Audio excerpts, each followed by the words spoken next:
അപ്പോൾ പുതിയൊരു വീഡിയോയിലേക്ക് സ്വാഗതം. അപ്പോൾ ഇന്ന് ഇപ്പോൾ എൻ്റെ കൂടെ ഉള്ളത് ജിഷ.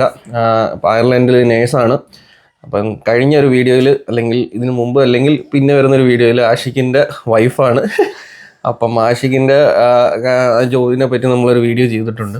അപ്പം അത് ഹോസ്പിറ്റാലിറ്റി റിലേറ്റഡ് ആണ്. അപ്പം ഇന്ന് നമ്മുടെ വീഡിയോ എന്ന് പറയുന്നത് ചിലപ്പം കുറച്ചുകൂടെ എന്താ പറയുന്നത് എല്ലാവർക്കും ഇൻട്രസ്റ്റിംഗ് ആയിട്ട് തോന്നുന്ന ഒരു ഫീൽഡാണ് ഇൻഡസ്ട്രി. അതായത് നേഴ്സിംഗ് എന്ന് പറയുന്ന ഇവിടുത്തെ ഹെൽത്ത് കെയർ പ്രൊഫഷൻ എന്ന് പറഞ്ഞു കഴിഞ്ഞാൽ അതായത് അയർലൻഡിലെ നേഴ്സിംഗ് റിലേറ്റഡ് ആയിട്ടുള്ള കുറച്ച് കാര്യങ്ങൾ എക്സ്പീരിയൻസ് ഷെയർ ചെയ്യുന്നുള്ളത്. അപ്പോൾ ഫസ്റ്റ് ഓഫ് ഓൾ ഞാൻ ഈ വീഡിയോയിലേക്ക് ജിഷേനെ വെൽക്കം ചെയ്യുന്നു. അപ്പം ഒന്നെന്ന് പറഞ്ഞു കഴിഞ്ഞാൽ ഫസ്റ്റ് ഞാൻ ജിഷ അടുത്ത് ചോദിക്കാൻ പോകുന്ന ഫസ്റ്റ് ഒരു ക്വസ്റ്റ്യൻ എന്ന് പറഞ്ഞു കഴിഞ്ഞാൽ എങ്ങനെ ഇവിടേക്ക് എത്തിപ്പെട്ടു എന്നുള്ളൊരു കാര്യം. സോ ഹെൽത്ത് കെയർ പ്രൊഫഷണൽസ് എല്ലാവരും തന്നെ ലാംഗ്വേജ് ടെസ്റ്റ് ഇവിടെ നിർബന്ധമാണ്. സോ ഞാൻ അറ്റൻഡ് ചെയ്ത OET ആണ്. OET ഞാൻ 2020 അറ്റൻഡ് ചെയ്തത്. 2020 അറ്റൻഡ് ചെയ്ത് പക്ഷേ കോവിഡ് റിലേറ്റഡ് ആയിട്ടുള്ള കുറേ ഇഷ്യൂസ് കാരണം കൊണ്ട് എനിക്ക് എൻ്റെ പ്രോസസ്സ് കംപ്ലീറ്റ് ചെയ്യാൻ വേണ്ടി പറ്റിയില്ല. അപ്പം എനിക്ക് എൻ്റെ OET എക്സ്പയർ ചെയ്യുന്നതിൻ്റെ ജസ്റ്റ് ഒരു മാസം മുമ്പാണ് ഞാനിവിടെ എത്തിയത്. അപ്പം ലക്കിലി അങ്ങനെ എത്തിയില്ലായിരുന്നെങ്കിൽ ഞാൻ ഒന്നുകൂടെ OET എഴുതേണ്ടി വന്നതിന്. അതുവരെ എനിക്ക് ഒരുപാട് OET സ്റ്റുഡൻസ് ഉണ്ട്. ഞാൻ ഒരുപാട് പഠിപ്പിക്കുന്നുണ്ടായിരുന്നു, പല ഇൻസ്റ്റിറ്റ്യൂട്ടുകളിലായിട്ട് പഠിപ്പിക്കുന്നുണ്ടായിരുന്നു, ഞാൻ പ്രൈവറ്റായിട്ട് പഠിപ്പിക്കുന്നുണ്ടായിരുന്നു. ഇവിടെ എത്തിയതിന് ശേഷം പിന്നെ ഇവിടെ RCSI കോളേജിൻ്റെ അണ്ടറിൽ നമ്മൾ ഒരു എക്സാം എഴുതും. നമ്മൾ എലിജിബിൾ ആണ്, നഴ്സിംഗ് ജോബിന് നമ്മൾ എലിജിബിൾ ആണെന്ന് തെളിയിക്കുന്ന രീതിയിൽ അതിന് 2200 യൂറോയോളം അടയ്ക്കേണ്ടി വന്നു. ഞാൻ എൻ്റെ പ്രോസസ്സിങ് ചെയ്തത് IITR എന്ന് പറയുന്ന ഒരു ഏജൻസി വഴിയാണ്. ആ ഏജൻസി എന്ന് പറയുന്നത് ഇന്ത്യൻ ഗവൺമെൻറ്റിൻ്റെ അണ്ടറിലുള്ള ഏജൻസി ആയിരുന്നു. 2200 പ്ലസ് എൻ്റെ ഫ്ലൈറ്റ് ചാർജ് പിന്നെ എൻ്റെ OET ഉൾപ്പെടെ എല്ലാ പൈസയും ഞാനിവിടെ വന്നതിന് ശേഷം എനിക്ക് റീഇംബേഴ്സ് ചെയ്തു. അപ്പം ഇപ്പം ഒരു നമ്മൾ പെട്ടെന്ന് പറഞ്ഞു പോകും, കാരണം ഇതെന്ന് പറഞ്ഞു കഴിഞ്ഞാൽ കൂടുതലും അവർക്ക് അറിയാവുന്ന കാര്യങ്ങളായതുകൊണ്ട് നമ്മൾ ജസ്റ്റ് പറഞ്ഞു. അപ്പോൾ എന്തെങ്കിലും ഡൗട്ട് ഇതിൻ്റെ ഇടയ്ക്ക് ഉണ്ടെന്നുണ്ടെങ്കിൽ നിങ്ങൾ കമൻറ്റ് ചെയ്താൽ മതി. പിന്നെ ഒരു കാര്യം എന്ന് പറഞ്ഞു കഴിഞ്ഞാൽ ഏത് ടൈപ്പ് ഓഫ്, ഫോർ എക്സാമ്പിൾ നമ്മൾ ഹോസ്പിറ്റലാണോ ജോലി ചെയ്യുന്നത്, അതോ ഫോർ എക്സാമ്പിൾ നമ്മൾ ഹോസ്പിറ്റലല്ലാതെ കമ്മ്യൂണിറ്റി സെൻറ്റേഴ്സ് ആണോ, ഏത് ടൈപ്പ് ഓഫ് സ്ഥലത്താണ് ജോലി ചെയ്യുന്നത്? നമുക്ക് അയർലൻഡിൽ പല രീതിയിലുള്ള ഹോസ്പിറ്റൽസ് ഉണ്ട്. Acute hospitals, teaching hospitals, community hospitals, nursing Holmes. അത് തന്നെ നഴ്സിംഗ് ഹോംസ് പ്രൈവറ്റും ഉണ്ട്, അണ്ടർ HSC ഉണ്ട്. അപ്പം ഞാൻ വർക്ക് ചെയ്യുന്നത് കമ്മ്യൂണിറ്റി ഹോസ്പിറ്റൽസിൻ്റെ അണ്ടറിലാണ്. കമ്മ്യൂണിറ്റി ഹോസ്പിറ്റൽ അണ്ടർ HSC തന്നെയാണ്, പക്ഷേ എന്താണ് ഒരു നഴ്സിംഗ് ഹോമിൻ്റെ സെറ്റപ്പ് തന്നെയാണ്. പക്ഷേ എൽഡർലി പേഷ്യൻസിന് ഉള്ള ചെറിയൊരു ഔട്ട് പേഷ്യൻറ്റ് ക്ലിനിക്ക് പോലെയുണ്ട്. അപ്പം എൻ്റെന്ന് പറഞ്ഞു കഴിഞ്ഞാൽ ഞാൻ നാട്ടിലായിരുന്നപ്പോൾ ICU എക്സ്പീരിയൻസ് ഉണ്ടായിരുന്ന ആളാണ്. പക്ഷേ അത് മാറി. ഞാനിപ്പം എൽഡർലി കെയറിലേക്ക് മാറി. ആ മാറ്റം ഒരു ഹ്യൂജ് ആയിരുന്നു. കാര്യം ICUവിൽ ഉണ്ടായിരുന്ന ആ ഒരു സ്ട്രെസ് സ്ട്രെയിന് നമുക്ക്, പക്ഷെ നമ്മൾ ഒരുപാട് ഇൻവെസ്റ്റഡ് ആയിരുന്നു ആ ഒരു ഇതിനകത്ത്. ഇങ്ങോട്ട് വന്നപ്പോഴത്തേക്കിനും എനിക്ക് ആദ്യമേ കുറച്ച് ബുദ്ധിമുട്ടുണ്ടായിരുന്നു. പക്ഷേ ഇവിടെ വന്ന് കയറി കഴിഞ്ഞപ്പോഴത്തേക്കിനും ഭയങ്കര ഒരു ഹാപ്പിയാണ്. കാര്യം സ്ട്രെസ് ഇല്ല, ഇവിടുത്തെ ഒരു കാര്യം എന്ന് വെച്ച് കഴിഞ്ഞാൽ നമുക്ക് ഒരു ജോബ് എന്ന് പറയുന്നത് ഓവർ സ്ട്രെസ്ഡ് അല്ല, ഏത് ജോലിയാണെങ്കിൽ. പക്ഷേ നമ്മൾ ICU എന്ന് വരുമ്പോഴത്തേനും നമുക്ക് ഫോർ എക്സാമ്പിൾ ഈ സർജിക്കൽ അല്ലെങ്കിൽ എന്താ പറയുന്ന IV റിലേറ്റഡ് കാര്യങ്ങളൊന്നും കൂടുതലില്ല. അപ്പം പിന്നെ എനിക്ക് ചോദിക്കാനുള്ള, എങ്ങനെയാണ് ഈ ജോബ് അപ്ലൈ ചെയ്തത്? ഡയറക്റ്റ് അപ്ലൈ ചെയ്യുമായിരുന്നോ അതോ ഏതെങ്കിലും ഏജൻസി ഉണ്ടായിരുന്നോ? അതോ ഞാൻ പറഞ്ഞല്ലോ IITR എന്ന് പറയുന്ന ഏജൻസി വഴിയാണ്. അത് ഗവൺമെന്റിന്റെ അണ്ടറിലായതുകൊണ്ട് നമുക്ക് അതിന് അധികം സ്ട്രെയിൻ ഇല്ല. കാര്യം നമ്മൾ പല ആളുകളും കേൾക്കുന്നുണ്ടല്ലോ പറ്റിക്കപ്പെടുന്ന കഥകൾ, അങ്ങനത്തെ കാര്യങ്ങളൊന്നും IITR വഴിയില്ല. IITR ഡയറക്റ്റ് അയർലൻഡിലെ KCR എന്ന് പറയുന്ന അയർലൻഡിന്റെ സ്വന്തം ഏജൻസി ആയിട്ടാണ് ടൈപ്പ് ആയിരിക്കുന്നത്. അപ്പം ഡയറക്റ്റ് KCR വഴിയും വരാം, IITR വഴിയും വരാം. സോ നമുക്ക് സേഫസ്റ്റ് ഓപ്ഷൻ എന്ന് പറയുന്നത് ഈ രണ്ടെണ്ണമാണ്. അതെ, നമ്മൾ ഈ തേർഡ് പാർട്ടി ഏജൻസീസ് വഴി ചുമ്മാ നമുക്കിപ്പോൾ ഈവൻ റീസെൻ്റ്ലി ഉണ്ടായിട്ടുള്ള പല ഇപ്പം ബ്ലാക്ക് ലിസ്റ്റ് ചെയ്യപ്പെട്ടിട്ടുള്ള പല കാര്യങ്ങളും ഉണ്ട്. അപ്പം എല്ലാവരും സൂക്ഷിക്കുന്ന ഒരു കാര്യം. അപ്പം പിന്നെന്ന് പറഞ്ഞാൽ എനിക്ക് ചോദിക്കാനുള്ളതെന്ന് വെച്ച് കഴിഞ്ഞാൽ, ഇപ്പം നാട്ടിലെ ജോലിയും ഇവിടുത്തെ ജോലിയും വെച്ച് നോക്കുമ്പോഴത്തേനുള്ള ഒരു പോസിറ്റീവ്സ്, നെഗറ്റീവ്സ് ഞാൻ പറയുന്നില്ല, പോസിറ്റീവ് സൈഡ്. പോസിറ്റീവ്സ് എന്ന് പറയുന്നത് ഞാനിവിടെ 37.5 hours ആണ് ഒരു ആഴ്ചയിൽ വർക്ക് ചെയ്യുന്നത്. അതുകൂടാതെ എനിക്ക് 278 hours ആനുവൽ ലീവ് ഉണ്ട്.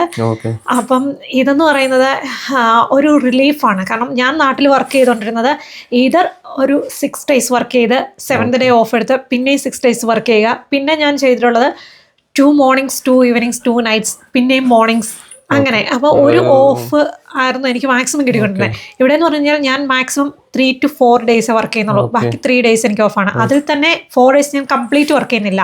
2 long daysഉം 2 short daysഉം ആണ്. അപ്പോൾ ഷോർട്ട് ഡേയ്സ് എന്ന് പറയുമ്പോഴത്തേക്കിനും നമ്മളൊരു ആഴ്ചയിൽ ഒരു ദിവസം 5:30 വരെയും ഒരു ദിവസം 4 മണി വരെയേ ഉള്ളൂ വർക്ക്. അത് കഴിഞ്ഞ് കഴിയുമ്പോൾ നമുക്ക് ആ ഒരു ഹോളിഡേ കിട്ടും. ആ 2 ദിവസമാണ് ശരിക്കും പറഞ്ഞാൽ വലിയ സ്ട്രഗിൾ എന്നൊന്നും എനിക്ക് പറയാൻ പറ്റില്ല. നാട്ടിൽ വെച്ച് നോക്കുമ്പോഴത്തേക്കിനും മാനേജ് ചെയ്യാവുന്ന കാര്യങ്ങളേ ഉള്ളൂ. പിന്നെ ആനുവൽ ലീവ് നല്ലൊരു ഓപ്ഷനാണ്. കാര്യം 273 hours 8 hours എന്ന് പറയുന്നത് ഓൾമോസ്റ്റ് 7 weeksോളം ആനുവൽ ലീവ് ഉണ്ട്. പിന്നെ എല്ലാം ഒന്നിച്ചെടുക്കാൻ വേണ്ടിട്ട് പറ്റില്ല. അതിന്റെ ഒരു ഇതേ ഉള്ളൂ. പക്ഷെ എനിക്ക് അങ്ങനെ ഒന്നിച്ച് വേണമെന്നൊന്നുമില്ല. നമുക്ക് ആവശ്യത്തിന് ഒരു ഫ്രീ ടൈമും ഹോളിഡേയ്സും നമുക്ക് എടുക്കാൻ പറ്റുന്നുണ്ട്.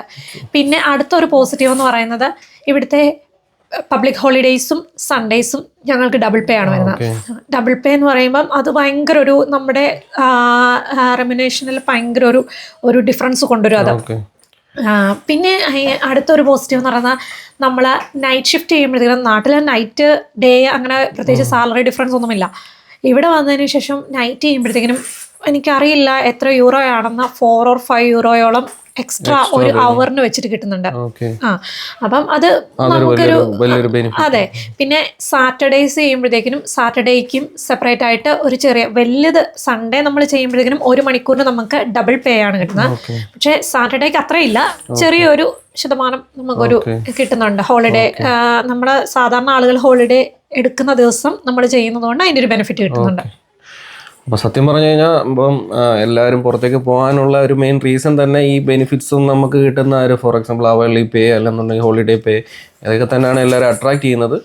പക്ഷേ ഇപ്പം നമ്മൾ ജോലി ചെയ്യുന്ന ഫോർ എക്സാമ്പിൾ ഇപ്പം നമ്മൾ പറഞ്ഞ കണക്ക് ഇപ്പോൾ ഹോസ്പിറ്റൽ ഇപ്പം നമ്മൾ പലതരത്തിലുള്ള നേഴ്സിംഗ് നേഴ്സ് വർക്ക് ചെയ്യുന്ന സ്ഥലങ്ങളുണ്ട്. ഹോസ്പിറ്റൽസ് തന്നെ പല കാറ്റഗറി ഉണ്ട്. ഈ കെയർ ഹോംസ് ഉണ്ട്. അപ്പം ഞാനും ഒരു കെയർ ഹോമിൽ വർക്ക് ചെയ്യുന്ന ആളാണ്. അപ്പം ജിഷ പറഞ്ഞ കണക്ക് ഇപ്പം ജിഷ വർക്ക് ചെയ്യുന്നത് ഒരു ഗവൺമെൻറ് ഓൺഡ് ആയിട്ടുള്ള അല്ലെങ്കിൽ ഗവൺമെൻറ് മാനേജ് ചെയ്യുന്ന ഒരു ഹോമാണ്. അപ്പം അവിടെ എന്താണ് സാധാരണ ഇപ്പം ICU നിന്ന് വന്ന് കഴിയുമ്പോഴത്തേനും അവിടെ എന്ന് പറഞ്ഞു കഴിഞ്ഞാൽ മെയിൻലി ഈ മെഡിസിൻ കൊടുക്കുക എന്നുള്ളതല്ലേ മെയിനായിട്ടുള്ള അവിടുത്തെ ഒരു ഡ്യൂട്ടി എന്ന് പറയുന്നത്. ഞങ്ങൾക്ക് അവിടെ 3 യൂണിറ്റുകളുണ്ട്. റെസ്പൈറ്റ് യൂണിറ്റ് ഉണ്ട്, ഡിമെൻഷ്യ യൂണിറ്റ് ഉണ്ട്, എക്സ്റ്റൻഡഡ് കെയർ ഉണ്ട്. ഞാൻ വർക്ക് ചെയ്യുന്ന എക്സ്റ്റൻഡഡ് കെയറിലാണ്. എനിക്കവിടെ എന്ന് പറഞ്ഞു കഴിഞ്ഞാൽ ഒരുപാട് അങ്ങനെ IV ഒന്നുമില്ല, ഇഞ്ചക്ഷൻസ് ഒന്നുമില്ല. പിന്നെ എനിക്കവിടെ പാലിയേറ്റീവ് കെയർ ഞങ്ങളുടെ യൂണിറ്റിലുണ്ട്. അപ്പം പാലിയേറ്റീവ് വരുവാണെങ്കിൽ തന്നെ IV ഇല്ല, സബ്ക്യൂട്ടേനിയസ് ആണ് മൊത്തം. ഇഞ്ചക്ഷൻസ്, സിറിഞ്ച് ഡ്രൈവർ എല്ലാം സബ്ക്യൂട്ടേനിയസ് ആണ് പോകുന്നത്. പിന്നെ ടാബ്ലറ്റ്സ് എന്ന് പറയുന്നത് എല്ലാ ടാബ്ലറ്റുകളും മാത്രമേ ഉള്ളൂ, ടാബ്ലറ്റുകൾ സിറപ്പുകൾ മാത്രമേ ഉള്ളൂ. അല്ലാതെ ഇഞ്ചക്ഷൻസ് അങ്ങനെ വരാറില്ല. വന്നാൽ തന്നെ മാക്സിമം സബ്ക്യൂട്ടേനിയസ് ആണ്. പിന്നെ IV ഫ്ലൂയിഡ് നമ്മൾ നാട്ടിൽ നിൽക്കുമ്പം IV ഫ്ലൂയിഡ് കൊടുക്കുന്ന ആ ഒരു ഇതിൽ നമ്മൾ പരിചയത്തിലാണ് ഇവിടെ വരുന്നത്. ഇവിടെ വന്നു കഴിഞ്ഞ് കഴിയുമ്പോഴത്തേക്കിനും പേഷ്യൻസ് ഡീഹൈഡ്രേറ്റഡ് ആണെങ്കിൽ അവർ സബ്ക്യൂട്ടേനിയസ് ആണ് ഫ്ലൂയിഡ്സ് കൊടുക്കുന്നത്. ലൈക്ക് എന്താ പറയുക, പെരിറ്റോണിയൽ ഡയാലിസിസ് ചെയ്യുമ്പോഴത്തേക്കിനും നമ്മൾ കൊടുക്കുന്ന ആ ഒരു സെറ്റപ്പിൽ അബ്ഡോമിനലിൽ നമ്മൾ സബ്ക്യൂട്ടേനിയസ് ആണ് ഫ്ലൂയിഡ് കൊടുക്കുന്നത്. അത് ഭയങ്കര ഒരു ഡിഫറൻസ് ആയിട്ട് ഫീൽ ചെയ്യുന്നത്. കാരണം നമുക്ക് ഭയങ്കര ടെൻഷൻ, കാര്യം എങ്ങനെ കൊടുക്കാൻ പറ്റുമോ, നമ്മൾ അത്രയും ചെയ്തിട്ടില്ല നാട്ടിൽ അങ്ങനത്തെ ഒരു പരിപാടി. അതായത് മൊത്തത്തിലൊരു പാറ്റേൺ ഓഫ് മെഡിസിൻ കൊടുക്കുന്ന രീതികളും കാര്യങ്ങളൊക്കെ ഒത്തിരി ഡിഫറെൻ്റ് ആണ്. കാരണം പക്ഷെ നമ്മുടെ നാട്ടിലെ പോലെ അല്ല. നാട്ടിലെന്ന് വെച്ച് കഴിഞ്ഞാൽ നാട്ടിൽ കുറച്ച് നമ്മളിപ്പം ഡിഫറൻസ് ആണ് പറയുന്നത്. അതായത് ഇവിടെ എന്ന് പറയുമ്പോഴത്തേനും മെഡിസിൻ കൊടുക്കുന്ന ഒരു രീതിയും വരുന്ന രീതിയും നമ്മൾ ഇപ്പോൾ ഫോർ എക്സാമ്പിൾ ഹോംസിലൊക്കെ ആണെന്നുണ്ടെങ്കിൽ, അതായത് ഈ കെയർ ഹോം പോലത്തെ സ്ഥലങ്ങളാണെന്നുണ്ടെങ്കിൽ നമുക്ക് ഹോസ്പിറ്റലിൽ ഒരു സെറ്റപ്പ് ആയിരിക്കത്തില്ല. പക്ഷേ എത്രയും അതായത് ഞാൻ പിന്നെ അടുത്ത ചോദ്യം എന്ന് പറഞ്ഞാൽ എനിക്ക് പറയാനുള്ളത്, ഇപ്പോൾ ഫോർ എക്സാമ്പിൾ എക്സ്പീരിയൻസ്ഡ് ആയിട്ടുള്ള നേഴ്സുമാർ കാണും, ഇൻഎക്സ്പീരിയൻസ്ഡ് ആയിട്ടുള്ള നേഴ്സുമാർ കാണും. അതായത് ഫോർ എക്സാമ്പിൾ നാട്ടിൽ നിന്ന് വരാൻ വേണ്ടി ട്രൈ ചെയ്യുന്നത്. അപ്പം ഇപ്പം ഞാൻ കണ്ടിട്ടുണ്ട് പലരും ഇവിടെ വന്നിട്ട് ഈ UK എന്ന് പറഞ്ഞു കഴിഞ്ഞാൽ പലരും സ്ട്രഗിൾ ചെയ്യുന്നത് വെച്ച് കഴിഞ്ഞാൽ ഫോർ എക്സാമ്പിൾ അവർക്ക് ചിലപ്പോൾ എക്സ്പീരിയൻസ് ഉണ്ടായിട്ട് പോലും പല കാര്യങ്ങളും അവർക്ക് ചെയ്യാൻ പറ്റത്തില്ല. രണ്ടാമത് ലാംഗ്വേജ് ബാരിയർ, അങ്ങനെയുള്ള പല പ്രശ്നങ്ങളുണ്ട്. പിന്നെ കാരണം പല പ്രശ്നം വെച്ചാൽ ഫോർ എക്സാമ്പിൾ ഡിപ്പെൻഡൻ്റ് ഒക്കെ ആയിട്ട് വന്നിട്ട് അവർ ചിലപ്പം ഇവിടെ നിന്നുകൊണ്ട് അപ്ലൈ ചെയ്യുമ്പോഴത്തേനും അവർക്ക് ലാംഗ്വേജിൻ്റെ ഒരു ബാരിയർ. അപ്പം നമുക്ക് അയർലൻഡിലേക്ക് വരുമ്പോഴത്തേനും ഈ ഒരു ഇപ്പം നാട്ടിൽ നിന്ന് അപ്ലൈ ചെയ്യുമ്പം അവർക്ക് പ്രിപ്പയർ ചെയ്യാൻ പറ്റുന്ന രീതി, അതായത് എങ്ങനെ അവർക്ക് പോസിറ്റീവായിട്ട് ഇപ്പോൾ അവരുടെ നെഗറ്റീവ്സിനെ പോസിറ്റീവായിട്ട് ഇവിടെ വരാമെന്നുള്ളത്. അതായത് ഫോർ എക്സാമ്പിൾ ഇപ്പം നമുക്ക് ഈ OITയും കാര്യങ്ങളൊക്കെ ഉണ്ടെന്നുണ്ടെങ്കിൽ പോലും ഇവിടെ വന്നിട്ട് സ്ട്രഗിൾ ചെയ്യേണ്ട പല കാര്യങ്ങളുണ്ട്. അപ്പം എന്തൊക്കെയായിരിക്കും അവർ ഫേസ് ചെയ്യേണ്ടി വരുന്നത്. കാരണം എക്സ്പെക്ട് ചെയ്തിട്ട് വരുവാണെന്നുണ്ടെങ്കിൽ നമുക്ക് അതിനനുസരിച്ച് നമുക്ക് പ്രിപ്പയർ ചെയ്യാം. എനിക്ക് തോന്നുന്ന ഒരു കാര്യം, നമ്മൾ എത്ര ലാംഗ്വേജ് പ്രൊഫഷ്യൻ്റ് ആയിട്ട് വന്നെന്ന് പറഞ്ഞാലും ഇവിടെ വന്നു കഴിയുമ്പോൾ അവരുടെ ആക്സെൻറ്റ് ഭയങ്കര ഡിഫറെൻ്റ് ആണ്. ഐറിഷ് ആക്സെൻറ്റ് ഭയങ്കര ഡിഫറെൻ്റ് ആണ്. നമ്മൾ ചിലപ്പം നമ്മുടെ OET സമയത്ത് നമ്മൾ പഠിക്കുന്ന അല്ലെങ്കിൽ OET അല്ലെങ്കിൽ IELTS ആണെങ്കിലും നമ്മൾ പ്രിപ്പയർ ആകുന്നത് നമ്മൾ ചിലപ്പം മൂവീസൊക്കെ വാച്ച് ചെയ്തിട്ടായിരിക്കും. മോസ്റ്റ്ലി അത് അമേരിക്കൻ ആയിരിക്കും, ഇല്ലെങ്കിൽ ഇംഗ്ലീഷ് UK ആക്സെൻ്റ് ആയിരിക്കും. ഇത് രണ്ടും അല്ല നമ്മളിവിടെ വരുമ്പോൾ ഫേസ് ചെയ്യുന്ന ആക്സെൻറ്റ്. അത് ഭയങ്കര ഡിഫറെൻ്റ് ആണ്. അത് ഒന്ന് ക്ലിക്കായി വരാനായിട്ട് കുറച്ച് ടൈം എടുക്കും.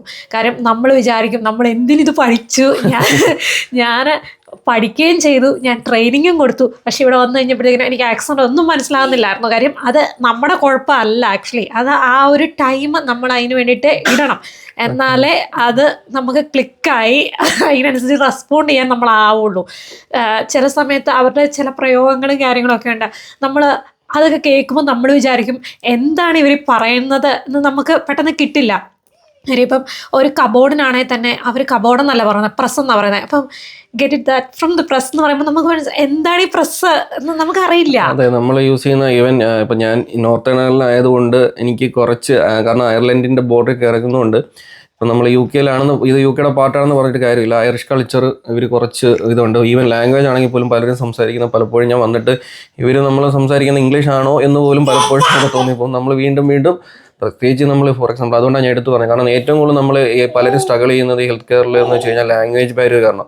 ഈവൻ പലരുടെ ജോലി പോകുന്നത് പോലും ഈ ബാരിയർ കാരണം വന്നിട്ട് ചിലപ്പം നമുക്ക് ചിലപ്പോൾ ആ ഒരു പീരീഡ് ചിലപ്പം സ്ട്രഗ്ലിംഗ് പീരീഡ് കാണും. പക്ഷെ നമ്മൾ പെട്ടെന്ന് അത് എന്താ പറയുന്നത് ഫേസ് ചെയ്ത് മുൻപോട്ട് പോകാൻ പറ്റുന്ന ആൾക്കാരാണെങ്കിൽ ഫേസ് ചെയ്യും. പിന്നെ ഈവൻ ചിലപ്പം കൂടെ നിൽക്കുന്ന സുപ്പീരിയേഴ്സ് ചിലപ്പോൾ അവർക്ക് അത് ഇഷ്ടപ്പെടാതെ വരും, അത് അവർ റിപ്പോർട്ട് ചെയ്യുന്ന അങ്ങനെ കേസസ് പല UK പല സ്ഥലത്തും ഞാൻ കണ്ടിട്ടുണ്ട് അല്ലെങ്കിൽ കേട്ടിട്ടുണ്ട്. അപ്പം ഈ പറയുന്ന ലാംഗ്വേജ് ബാരിയർ കാരണം പല ഈവൻ മെഡിസിൻ കൊടുക്കുന്ന കാര്യത്തിലും ഇപ്പം ചിലപ്പോൾ റിപ്പോർട്ട് ഹാൻഡ് ഓവർ കൊടുക്കുന്നത്, ഈവൻ റിപ്പോർട്ട്സ് റൈറ്റ് ചെയ്യുന്ന കാര്യങ്ങൾ പോലും നമ്മൾ എഴുതുന്ന ടേംസിനകത്ത് വളരെയധികം ഇമ്പോർട്ടൻസ് ഉണ്ടെന്ന് കിട്ടുന്നുണ്ട്. അത് ആ കാര്യങ്ങളെ പറ്റി എന്തെങ്കിലും പറയാൻ പറ്റും? ഫോർ എക്സാമ്പിൾ റിപ്പോർട്ട്സ് പ്രിപ്പയർ ചെയ്യുമ്പോൾ നമ്മൾ യൂസ് ചെയ്യുന്ന കാര്യങ്ങൾ, ഈ ടേംസ്, അത് കാരണം ഇപ്പം ഞാൻ പലരും പറയുന്നത് നമ്മൾ യൂസ് ചെയ്യുന്ന വേർഡ്സ് എന്ന് പറയുന്നത് നമ്മുടെ നാട്ടിൽ യൂസ് ചെയ്യുന്ന ഒരു വേർഡ്സ് അല്ല. പ്രത്യേകിച്ച് ഐറിഷ് എന്ന് പറയുമ്പോൾ സെപ്പറേറ്റ് ആണ്, ഒരു ഡിഫറൻസ് ഉണ്ട്. അപ്പം നമ്മൾ റിപ്പോർട്ട്സ് റൈറ്റ് ചെയ്യുമ്പം ശ്രദ്ധിക്കേണ്ട കുറച്ച് എന്തെങ്കിലും ഒരു ബേസിക്, അതായത് ആസ് എ ന്യൂ കമർ എനിക്ക് ഫേസ് ചെയ്യേണ്ടി വന്നത്, ആക്ച്വലി ഞാൻ നാട്ടിൽ നിന്നപ്പോഴത്തേക്കും ഞാൻ എല്ലാ റിപ്പോർട്ട്സും കാര്യങ്ങളും എല്ലാം നമ്മൾ സിസ്റ്റമായിരുന്നു, എല്ലാം കമ്പ്യൂട്ടറിലായിരുന്നു നമ്മൾ അപ്ലോഡ് ചെയ്തുകൊണ്ടിരുന്നത്. ഞാൻ ഇവിടെ വന്നപ്പോൾ ശരിക്കും പറഞ്ഞാൽ ഞാൻ സർപ്രൈസ് ടൈപ്പ്, കാരണം എല്ലാ കാര്യങ്ങളും പേപ്പർ വർക്കാണ്. നമ്മൾ ഒരു ഇപ്പോൾ ഒരാളൊരു ഫോള് നമ്മളൊരു റിപ്പോർട്ട് ചെയ്യണമെങ്കിൽ അതിന് തന്നെയുള്ള സ്റ്റെപ്സ് വളരെ കൂടുതലാണ്. അതിന് വേണ്ടിയിട്ട് നമ്മൾ ഒരുപാട് ടൈം ഇൻവെസ്റ്റ് ചെയ്യേണ്ടി വരും. അതിന് നമ്മൾ ഒരു അസസ്മെൻറ്റ് തൊട്ട് ഇൻസിഡൻ്റ് എഴുതി, പിന്നെ അത് കഴിഞ്ഞിട്ട് പോസ്റ്റ് ഫോളിൻ്റെ അസസ്മെൻറ്റ് സെപ്പറേറ്റ് ചെയ്ത്, പിന്നെ GCS, അങ്ങനെ എല്ലാം ഈച്ച് ആൻഡ് എവറിത്തിങ് പേപ്പർ വർക്കാണ് ചെയ്യുന്നത്. അതെന്ന് പറയുന്നത് ഒരു ഇച്ചിരി ബുദ്ധിമുട്ടാണ് വരുമ്പോഴത്തേക്കിനും. അത് കാര്യം നമുക്കറിയില്ല എന്തൊക്കെയാണ് ചെയ്യേണ്ടതെന്നുള്ളത്. അതൊന്ന് പഠിച്ച് അതൊന്ന് വരാനായിട്ട് ഇച്ചിരി ബുദ്ധിമുട്ടാണ്. പിന്നെ രണ്ടാമതൊരു സ്ട്രഗിൾ എന്ന് പറയുന്നത് എനിക്കിവിടെ ഫീൽ ചെയ്തത്, ഞാൻ ICUവിൽ വർക്ക് ചെയ്തതുകൊണ്ട് ഞങ്ങൾക്ക് എപ്പോഴും ഒരു ഡോക്ടർ അവൈലബിൾ ആണ് ICUവിൽ. ഒന്നല്ലെങ്കിൽ 2, മിനിമം 2 ഉണ്ടാവും. ഇവിടെ ഡോക്ടേഴ്സ് അവൈലബിൾ അല്ല. ഞങ്ങളുടെ പിന്നെ കമ്മ്യൂണിറ്റി ഹോസ്പിറ്റൽ ആയതുകൊണ്ട് ഒരു ഡോക്ടർ അവൈലബിൾ ആണ്, പക്ഷേ ആള് ഇന്ന ഒരു സർട്ടൻ ടൈമിലേക്ക് അവൈലബിൾ ഉള്ളൂ. അത് കഴിയുമ്പോഴത്തേക്കിനും പിന്നെ ആ ഒരു ഏരിയ മൊത്തത്തിലുള്ള ഒരു ഡോക്ടർ സെപ്പറേറ്റ് ആയിട്ട് വേറൊരു ഡോക്ടർ ആയിരിക്കും. എന്ന് വെച്ച് കഴിഞ്ഞാൽ ആ ഏരിയയിലുള്ള എല്ലാ നേഴ്സിംഗ് ഹോമിലും ഇതുപോലത്തെ കമ്മ്യൂണിറ്റി ഹോസ്പിറ്റലിലേക്കും എല്ലാം പോകേണ്ടി വരുന്നത് ആ ആളായിരിക്കും. അപ്പം അത് ബിസി ആയിരിക്കും ഓഫ് കോഴ്സ്. അപ്പം അതിന് നമ്മൾ എന്തെങ്കിലും പ്രത്യേകിച്ച് ഒരു എമർജൻസി വരുവാണെങ്കിൽ ആളെ വിളിക്കുമ്പോഴത്തേക്കിനും ഒരു നേഴ്സ് അറ്റൻഡ് ചെയ്തിട്ട് അത് ഇമ്പോർട്ടൻ്റ് ആണെങ്കിൽ മാത്രം അത് ഡോക്ടറിൻ്റെ അടുത്തെത്തി പിന്നീട് ഡോക്ടർ നമ്മളെ തിരിച്ചു വിളിക്കുക ചെയ്യുന്നത്. അപ്പം ഈ ഡോക്ടറിന് പറയുന്നത്, ഞങ്ങളുടെ അവിടുത്തെ ഡോക്ടറിന് പറയുന്ന പേര് ഷാനോൺ ഡോക്ക് എന്നാണ്. അപ്പം ആദ്യമേ ഞാൻ ഈ ഷാനോൺ ഡോക്ക് എന്ന് ഞാൻ വിചാരിച്ചു ഷാനോൺ എന്ന് പറയുന്ന ഡോക്ടറിൻ്റെ പേരായിരിക്കും പറഞ്ഞത്. ആക്ച്വലി അതൊരു പൊസിഷനാണ്, ഞങ്ങളുടെ അവിടുത്തെ ഒരു പൊസിഷനാണ് ഷാനോൺ ഡോക്ക്. ഇതുപോലെ വേറെ ടൗണുകളിലേക്കും കൗണ്ടികളിലേക്കും ഇങ്ങനെ ഓരോ പൊസിഷനുള്ള ഡോക്ടേഴ്സ് ഉണ്ടാവും. അപ്പം ഈ ഡോക്ടർ ഈ ഡോക് പൊസിഷനിൽ ഇരിക്കുന്ന ആള് ചിലപ്പം ഇന്ന് ഒരു GP ആണെങ്കിൽ നാളെ മറ്റൊരു GP ആയിരിക്കും. ഓക്കെ. അപ്പം നമ്മൾ ഇങ്ങനെയുള്ള സമയത്ത് സാധാരണ നമ്മൾ നമ്മുടെ ഡോക്ടറിനെ ഡിപ്പെൻഡ് ചെയ്യുന്ന പോലെ നമ്മൾ ഈ ഡോക്ടറിനെയാണ് ഡിപ്പെൻഡ് ചെയ്യുന്നത്. അതും ഒരു നേഴ്സ് ത്രൂ നമ്മൾ ഡിപ്പെൻഡ് ചെയ്തിട്ട് പിന്നീട് ഡോക്ടറിന്റെ പേർ തിരിച്ചു വിളിക്കുകയാണ് നമ്മൾ ചെയ്യുന്നത്, ഓൺ കോൾ വിളിക്കുന്നത് പോലെ. പിന്നെ most of the time doctors ഇല്ലാതെ വരുമ്പോൾ നമ്മൾ പ്രത്യേകിച്ച് ഒരുപാട് റിസ്ക് എടുക്കാൻ വേണ്ടി നിൽക്കാമല്ലോ. നമ്മൾ അപ്പം തന്നെ 999 വിളിക്കുന്നു, ആംബുലൻസ് വിളിച്ച് അപ്പം തന്നെ പേഷ്യൻറ്റിനെ ട്രാൻസ്ഫർ ചെയ്യാനായിട്ടാണ് നോക്കാറുള്ളത്. അതായത് UK-ലെ കുറേ ഒരു മെഡിക്കൽ സിസ്റ്റമായിട്ട് കുറേ കമ്പാരിസൺ കുറേ റിലേഷൻ ഉണ്ട്. അപ്പം നമ്മൾ ആ മെഡിക്കൽ സിസ്റ്റത്തിൻ്റെ ഉള്ളിലേക്ക് കൂടുതൽ പോകുന്നില്ല. അപ്പം നമ്മൾ ഈ പറഞ്ഞ കാര്യങ്ങൾ, അപ്പം ഈവൻ ഈ ഡോക്ടർ ഇല്ലാത്തത് കൊണ്ടും അല്ലെങ്കിൽ ഡോക്ടറിൻ്റെ ഒരു അവൈലബിലിറ്റി നമ്മൾ നാട്ടിൽ നിന്ന് എപ്പോഴും ഡോക്ടറിനെ ഡിപ്പെൻഡ് ചെയ്യാൻ ഇതിനും. പക്ഷേ ഇവിടെ അങ്ങനെ കാരണം നമ്മുടെ നാട്ടിൽ കെയർ ഹോം എന്ന് പറയുന്ന സിസ്റ്റം ഇതുവരെ ഇല്ല. പിന്നെ ഈ പറയുന്ന ചില ഹോംസ് അല്ലാതെ ഉണ്ടെന്നുണ്ടെങ്കിൽ, പക്ഷേ ഇവിടെ എന്ന് പറഞ്ഞു കഴിഞ്ഞാൽ ആ സിസ്റ്റം വേറെയാണ്. അത് ഇവിടെ വന്നു കഴിഞ്ഞ് പഠിക്കുക എന്നുള്ളതേ ഉള്ളൂ, അല്ല അതിനെപ്പറ്റി ഡീപ്പായിട്ട് നമ്മൾ പോകുന്നില്ല.